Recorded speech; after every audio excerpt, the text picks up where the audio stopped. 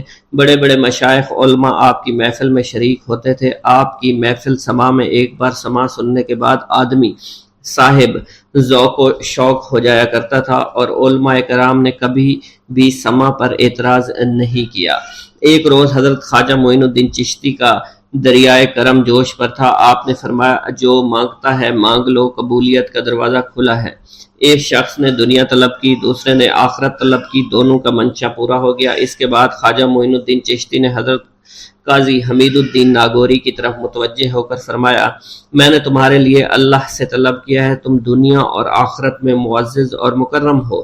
پھر حضرت خواجہ معین الدین چشتی نے حضرت خواجہ قطب الدین بختیار کاکی اوشی کی جانب توجہ فرمائی اور فرمایا تم کیا مانگتے ہو؟ انہوں نے شعر عرض کیا ہرچے تو خواہی بخواہم روئے برسر آستانم بندہ راہ فرما باشد ہرچے فرمائی بر آنم۔ اسی دن سے حضرت خواجہ قاضی حمید الدین ناگوری سلطان الطارقین اور خواجہ قطب الدین بختیار کاکی جو ہے قطب الزاہدین اور قطب الواصلین کے معزز خطاب سے فیض یاب ہو گئے۔ بسم اللہ الرحمن الرحیم۔ السلام علیکم۔ حضرت خواجہ معین الدین چشتی اجمیری رحمۃ اللہ علیہ جس وقت عالم وجود میں تشریف لائے تو دنیا کے پردہ اسکرین پر خونی ڈرامہ کے روح فرما مناظر دکھائے جا رہے تھے۔ آپ کی پیدائش کے وقت خراسان میں سلجوقی خاندان برسر اقتدار تھا۔ ان دنوں سیستان اور گرد و نواح پر تازہ مصیبت آن پڑی تھی کہ حکومت کی کمزوریوں کو محسوس کرتے ہوئے ترکوں کے ٹڈی دل لشکر نے حملہ کر دیا تھا۔ اس لڑائی میں وہاں کا بادشاہ مارا گیا۔ طول و عرض ملک میں فتنہ و فساد، بدامنی اور بے چینی پھیل گئی۔ ڈاکوؤں اور لٹیروں کے ہاتھوں کسی کی جان و مال، عزت و آبرو محفوظ نہ تھی۔ آئے دن کے مصائب اور پریشانیوں سے دل برداشتہ ہو کر خواجہ غیاث الدین نے رخت سفر باندھا اور بیوی بچوں کے ہمراہ امن و سکون کی تلاش میں خراسان روانہ ہو گئے۔ حکومت خراسان کا صدر مقام نیشا پور تھا۔ خواجہ غیاث الدین نے اسی علاقہ میں سکونت اختیار کر لی۔ حلال معاش کے لیے باغات اور پنچکی خریدی تاکہ زندگی کے باقی ماندہ ایام آرام سے بسر کر سکیں۔ اس وقت آپ کی عمر مبارک 7 برس تھی۔ نیشا پور پہنچنے کے کچھ عرصہ کے بعد حضرت خواجہ غیاث الدین حسن دنیا سے رحلت فرما گئے۔ حضرت خواجہ معین الدین چشتی کم سنی میں یتیم ہو گئے۔ خواجہ غیاث الدین حسن کا کفن ابھی میلا نہ ہوا تھا کہ آپ کی والدہ ماجدہ حضرت سیدہ بی بی ماہ نور بھی اس جہان فانی سے رخصت ہو گئیں۔ یوں آپ باپ کے سایہ الفت اور ماں کی آغوش محبت سے محروم ہو گئے۔ حضرت سیدہ بی بی ماہ نور نے حضرت خواجہ غیاث الدین کے وصال کے بعد ترکہ پدری بیٹوں میں تقسیم کر دیا۔ خواجہ معین الدین چشتی کے حصہ میں انگوروں کا باغ پنچکی آئی تھی۔ حضرت خواجہ معین الدین چشتی اس باغ اور پنچکی کی آمدنی سے گزر بسر کرنے لگے تھے۔ ملکی انقلابات اور والدین کا سایہ اٹھ جانے کے بعد آپ کا دل دنیا سے بیزار ہو گیا۔ آپ اپنا زیادہ تر وقت اسی باغ میں گزارا کرتے تھے۔ باغبانی کا کام کرتے، باغ کی صفائی، پودوں کی دیکھ بھال کا کام کیا کرتے تھے۔ اس کے علاوہ پودوں کی کاٹ چھانٹ اور غرض یہ کہ ہر ممکن طریقے سے باغ کی نگرانی اور متعلقہ کام سر انجام دیتے تھے۔ یہی محبوب مشغلہ آپ کا ذریعہ معاش تھا۔ اسی باغ کی آمدنی سے ہی آپ گزر بسر کرتے رہے، یہاں تک کہ آپ کی عمر مبارک 15 برس ہو گئی۔ حضرت خواجہ معین الدین چشتی نوجوانی کی حدود میں قدم رکھ رہے تھے اور آپ کی مسیں بھیگنے لگی تھی۔ خط کے آثار نمودار ہو رہے تھے اور عہد طفولیت کے حالات و واقعات و تجربات سے آپ سنجیدہ مزاج اور پختہ کار بن گئے تھے۔ باغبانی کے کام اور نماز سے فراغت کے بعد جو وقت فرصت ملتا تھا اس میں اکثر بحر خیالات میں غوطہ زن رہا کرتے تھے۔ دل دنیائے ناپید کنار سے بیزار ہو چکا تھا۔ آپ کی حقیقت شناس نگاہیں کسی ایسے راستہ کی تلاش میں تھی جو بندے کو اللہ سے ملا دے۔ آپ سوچتے سوچتے گھبرا جایا کرتے تھے اور گم کردہ مسافر کی طرح بھٹک جایا کرتے تھے۔ بالآخر ایک روز قسمت کا ستارہ چمکا اور اللہ نے ایک مجذوب کی شکل میں آپ کی رہنمائی فرمائی۔ ہندو گوالا مسلمان ہو گیا۔ جس وقت حضرت خواجہ معین الدین چشتی نے انا ساگر کے کنارے ایک سایہ دار پیڑ کے نیچے قیام فرمایا، وہاں ایک گوالا راجا کی گائیں چر رہا تھا۔ آپ نے گوالے سے فرمایا، ہمیں دودھ پلاؤ۔ گوالے نے کہا، یہ راجا کے گایوں کی بچیاں ہیں، ان میں سے کوئی بھی دودھ نہیں دیتی ہے۔ حضرت خواجہ معین الدین چشتی رحمۃ اللہ علیہ نے ایک بچیا کی طرف اشارہ کرتے ہوئے فرمایا، جاؤ اس بچیا کا دودھ لے آؤ۔ گوالا حیرانگی کے عالم میں اس بچیا کے پاس گیا اور بچیا کے تھنوں پر ہاتھ پھیرا۔ دیکھتے ہی دیکھتے بچیا کے تھن دودھ سے بھر گئے۔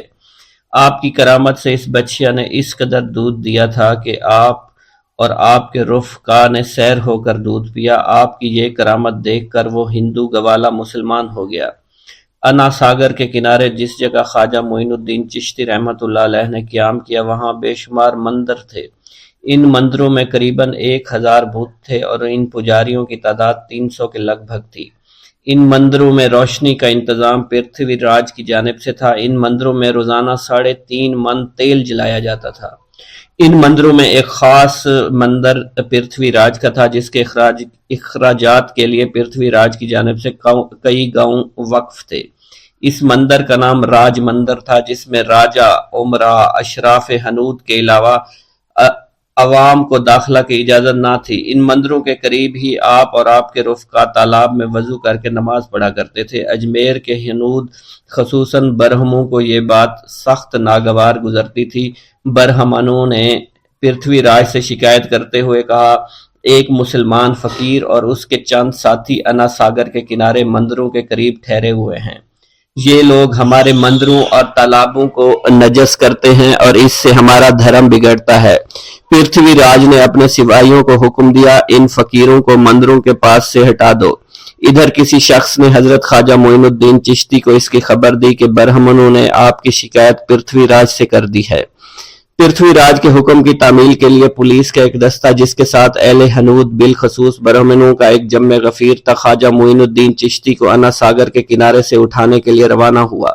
پولیس نے آپ سے کہا، یہاں سے اٹھ کر شہر کی طرف بھاگ جائیں ورنہ طاقت سے شہر سے باہر نکال دیے جاؤ گے۔ خواجہ معین الدین چشتی نے اس بےہودہ بکواس کی طرف کوئی توجہ نہ دی۔ پولیس اور برہمنوں نے طاقت استعمال کرنا چاہی، مگر جوں ہی پولیس اور برہمن حملے کے لیے بڑھے، آپ نے ایک مٹھی خاک پر آیت الکرسی پڑھی اور پھینک دی۔ سیر الاقطاب میں یہ واقعہ منقول ہے۔ سرکاری آدمی اور برہمن ہتھیار، لاٹھی وغیرہ لے کر روانہ ہوئے۔ خواجہ معین الدین چشتی کا محاصرہ کیا۔ اس ہجوم کا مقصد آپ کو تکلیف پہنچانا تھا۔